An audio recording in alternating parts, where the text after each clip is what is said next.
What do we need to see something? First, our eyes. Second, light. When a light bulb turns on, we see it because the light travels from the bulb to our eyes. However, ancient Greek philosophers once believed that light actually came out of our eyes, allowing us to perceive objects. It took nearly 2,000 years for scientists to fully understand how we see things and what light actually is. But what exactly is light? Can it instantly travel from one place to another, or does it have a definite speed? Why are there limits to our vision, and what parts of light exist beyond what we can see? Humans primarily understand the universe through 5 senses: touch, smell, hearing, taste, and sight. Among these, sight is the most crucial, as it allows us to perceive our surroundings using light. Theories about vision began in ancient Greece around 400 BCE. Early Greek philosophers believed that humans could see because their eyes emitted a kind of energy that interacted with objects. However, this theory was eventually proven wrong with scientific advancements. One of the biggest breakthroughs came from Alhazen, an Arab scientist in the 10th century, who correctly theorized that light comes from external sources and enters our eyes, enabling us to see. His research laid the foundation for modern optics. Centuries later, in 1676, Danish astronomer Ole Romer studied Jupiter and noticed that the light from its moons took time to reach Earth. This was the first real proof that light travels at a finite speed.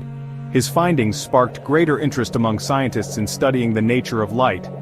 One of the most famous experiments on light was conducted by Isaac Newton. When he passed sunlight through a prism, he discovered that it split into multiple colors: red, orange, yellow, green, blue, indigo, and violet.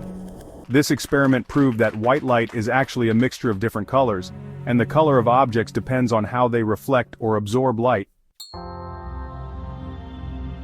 However, Newton's experiment also revealed something even more interesting. When light passed through the prism, it bent, or refracted, differently for each color. This led him to believe that light was made up of particles. But was Newton correct? Not entirely. In 1800, astronomer William Herschel discovered infrared light, a type of light that is invisible to our eyes but can be detected as heat. Soon after, Johann Wilhelm Ritter discovered ultraviolet light, another form of invisible radiation. These findings suggested that light was more than just visible colors. Later, in 1855, James Clerk Maxwell studied electricity and magnetism. He discovered that light is an electromagnetic wave, a type of energy that travels through space. This led to the realization that infrared, ultraviolet, visible light, X-rays, and radio waves are all part of the electromagnetic spectrum. But a new mystery arose. If light is a wave, how does it travel through empty space? Waves usually need a medium, like sound waves need air or water waves need water. Then, in 1905, Albert Einstein solved this puzzle with the photoelectric effect. He showed that light is both a wave and a particle at the same time. Light consists of tiny packets of energy called photons, which behave like both waves and particles depending on the situation.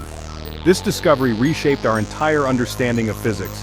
It confirmed that light has a dual nature, which is why it can travel through the vacuum of space. Starting from ancient Greek theories to modern quantum physics, our knowledge of light has evolved over 2,000 years through the hard work of countless scientists. Want to learn more about the mysteries of the universe? Watch our next video on why water from different oceans doesn't always mix. And if you enjoyed this video, don't forget to subscribe to the Science Sphere for more fascinating science content.